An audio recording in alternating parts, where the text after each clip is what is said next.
আসসালামু আলাইকুম। সারা বিশ্বের নজর আমেরিকা ইরানের যুদ্ধের দিকে। সারা বিশ্বের নজর বাংলাদেশে বর্তমানে পোল্ট্রি মুরগির দিকে। সারা বিশ্বের নজর শেখ হাসিনা ফিরে আসার দিনক্ষণ ঠিক করতে। কিন্তু আরেকটা দিকে নজর দেওয়া কি উচিত নয়?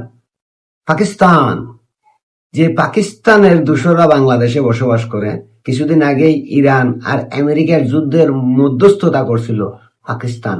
সেই পাকিস্তান ভেঙে যাচ্ছে, দুই টুকরো হয়ে যাচ্ছে। নিশ্চয়ই আমাদের দেশের পাকিস্তানের বীর যারা আছেন তাদের মনে কষ্ট লাগতেছে, কিন্তু তারা প্রকাশ্য কোনো কিছু বলতেছে না।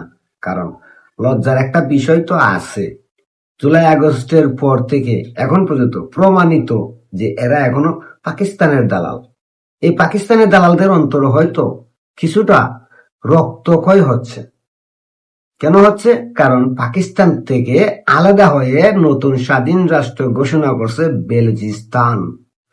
পাকিস্তান রাষ্ট্রের প্রায় অর্ধেক বেলুচিস্তান, ৪৪% ভূমি। কেন এই বেলুচিস্তান পাকিস্তান থেকে আলাদা হয়ে গেল? কারণটা কি? বেলুচিস্তান তো মুসলমান, পাকিস্তানও মুসলমান, তাহলে আলাদা হয়ে যাচ্ছে কেন? আলাদা হওয়ার কারণ 1971 সালের আগে এই পাকিস্তান বাংলাদেশের যে সম্পদ, বাংলাদেশের আয় ইনকাম সবকিছু পাকিস্তানে নিয়ে যেত, নিয়ে এরা আলিশান জীবন যাপন করত। আর এই বাংলাদেশকে মানে পূর্ব পাকিস্তানকে পদদলিত করে রাখতো। এই পূর্ব পাকিস্তান মানে এখনকার বাংলাদেশের কোনো মানুষকে সরকারি চাকরি দেওয়া হতো না, কোনো মানুষকে জাতীয় কোনো খেলায় অংশগ্রহণ করতে দিত না, আমাদেরকে পিছিয়ে রাখতো। বলা হতো বেঙ্গল, মুনাফেক, বেঈমান বলা হতো এই বাংলাদেশের মানুষকে। ঠিক একই কাজ বেলুচিস্তানের সঙ্গে করা হচ্ছে। বেলুচিস্তান হচ্ছে পৃথিবীর সবচাইতে বড় খনিজ সম্পদের দেশ। প্রাকৃতিক গ্যাস থেকে শুরু করে এমন কোনো খনিজ পদার্থ নাই যা বেলুচিস্তানে নেই। সেখান থেকে এই পাকিস্তানিরা সবকিছু নিয়ে আসে, আইনা পাকিস্তানে তারা আয় উল্লাস করে। আর বেলুচিস্তানের মানুষদের প্রতিদিন নির্যাতন, নিপীড়ন এবং তাদের খাদ্য, স্বাস্থ্য, শিক্ষা কোনো কিছুর খোঁজখবর নেয় না। যা হয় পাকিস্তানে, মানে ওইখানকার প্রাকৃতিক সম্পদ পাকিস্তানে নিয়ে আসা হয়, এনে তারা বুক বিলাসিতা করে। আর ওইখানকার মানুষ প্রতিবাদ করলেই তাদের উপরে নেমে আসে অত্যাচার, নিপীড়ন, মানুষ হত্যার মতো নৃশংস কর্মকাণ্ড। আর এই জন্যই বেলুচিস্তান স্বাধীনতা ঘোষণা করছে। তারা আবেদন জানাইছে সারা বিশ্ব যাতে তাদেরকে স্বাধীন রাষ্ট্র হিসাবে স্বীকৃতি দেয়। আমি আমার পক্ষ থেকে বেলুচিস্তানকে স্বাধীন রাষ্ট্র হিসাবে স্বীকৃতি দিলাম। আপনারা দিবেন কিনা আপনারা একবার ভেবে দেখেন, দিতেও পারেন। কারণ একটা দেশ কতটা নির্যাতনের শিকার হইলে নিজেকে স্বাধীন রাষ্ট্র হিসাবে ঘোষণা করে পরমাণু শক্তিধর দেশ থেকে আলাদা হতে চায়, তা নিশ্চয়ই 1971-এর ইতিহাস যাদের মনে আছে তারা বলতে পারবেন। তো বেলুচিস্তান আলাদা হয়ে যাচ্ছে, আমাদের দেশের পাখি বীজদের অন্তরে নিশ্চয়ই আগুন জ্বলতেছে। তো এরা লজ্জায় বলবে না, কারণ এদের তো একটু লজ্জা আছে ভাই।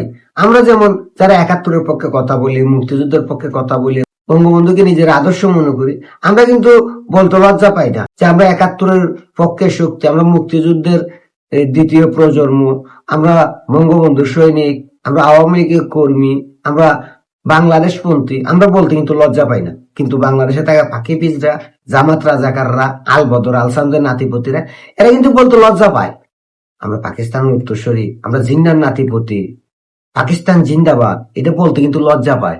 কিন্তু আমরা জয় বাংলা বলতে লজ্জা পাই না, জয় বঙ্গবন্ধু বলতে লজ্জা পাই না, আমরা 71-এর হাতিয়ার গর্জে উঠো আরেকবার, এটা বলতে লজ্জা পাই না।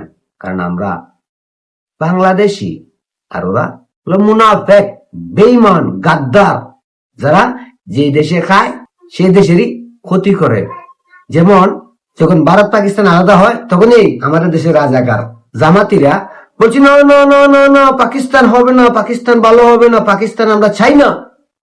কিন্তু এই মুনাফিকের বাচ্চারা যখন পাকিস্তান আর ভারত আলাদা হইলো তখন পাকিস্তানে যাইয়া নিজেদের গাটি গাইরা আমরা পাকিস্তানি, সাচ্চা মুসলমান।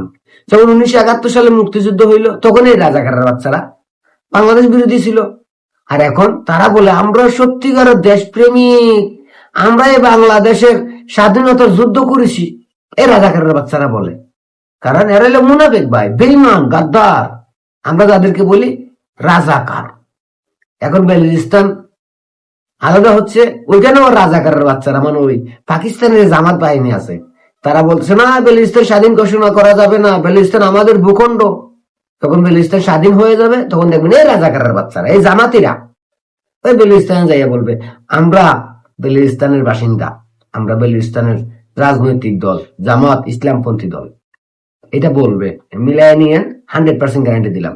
এটা বেলুচিস্তান যখন পুরোপুরি স্বাধীন হয়ে যাবে, তখন এই জামাতিরা বেলুচিস্তানে যায় গাঁটি গাড়বে। কারণ এই জামাতিরা, এদের তো ভাই শাখা পোশাকার অভাব নাই। এরা যেমন পাকিস্তানে শাখা আছে, ভারতে শাখা আছে, বাংলাদেশে আছে, বিশ্বের বিভিন্ন ইহুদি দেশে এদের শাখা প্রশাখা বিস্তর। এরা ওই শাখা প্রশাখার টাকাই না খায়, আর বলে আমরা ইসলামিক দল। ইহুদিদের টাকা খাইয়া ইহুদিদের দালালি করে। যেমন ধরেন এই যে বাংলাদেশ এখন আমেরিকার গোলাম, কারণ ইনুস আমেরিকার হাতে গোপনে চুক্তি করে বাংলাদেশে তুলে দিছে। কিন্তু জামাতিরা কথা বলে না ভাই, কোন জামাতের রাজাকারের বাচ্চা প্রতিবাদ করে না। কেন করে না? কারণ এরা ইহুদিদের টাকা খায়, আমেরিকার টাকা খায়। এরা যদি আমেরিকার বিরুদ্ধে কথা বলে, তাহলে তো আমেরিকার যে ডোনেশন আসে, ইহুদি রাষ্ট্র থেকে যে ডোনেশন আসে, ওগুলো বন্ধ হয়ে যাবে। ওগুলো বন্ধ হলে এদের পেটে লাথি পড়বে। আর তাই আমেরিকার চুক্তির বিরুদ্ধে কথা বলে না। আপনারা দেখেন বাংলাদেশে অনেক মানুষ আমেরিকার চুক্তির বিরুদ্ধে লিফলেট বিতরণ করতেছে, প্রতিবাদ জানাচ্ছে। কিন্তু এই রাজাকারের বাচ্চা জামাতের নাতিপতিরা কেউ আমেরিকার চুক্তির বিরুদ্ধে কথা বলে না। আমরা 17 বছর যাবো শুনাইতেছি শেখ হাসিনা ভারতের কাছে বাংলাদেশ বিক্রি করে দিছে, গোলামী চুক্তি করছে, গোপন দেশ বিক্রি করে দিছে। কিন্তু শেখ হাসিনার পতনের 2-2.5 বছর পার হইয়া গেছে, এখন এই একটা চুক্তি প্রমাণ করতে পারে নাই এই রাজাকার আলবদর আল সান্তের নাতিপতিরা। একটা চুক্তি দেখাইতেও পারে নাই। অথচ আজকে আমেরিকার হাতে সরাসরি দেশ বিক্রি করা হয়েছে, এই রাজাকারের বাচ্চারা কথা বলে না। কেন জানেন? কারণ এরা রাজাকার, এরা আলবদরের নাতিপতি, এরা জিন্নার উত্তরসূরি, এরা মুনাফেক, এরা বেঈমান, এরা গাদ্দার, তাই এরা কথা বলে না। তো নতুন দেশ বেলুচিস্তানের মানুষের জন্য রইল শুভকামনা।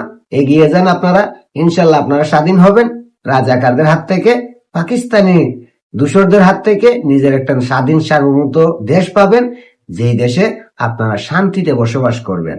তবে হ্যাঁ, সতর্ক করে দিই, জামাত নামের কোন রাজনৈতিক দল যাতে বেলুচিস্তানে না থাকে।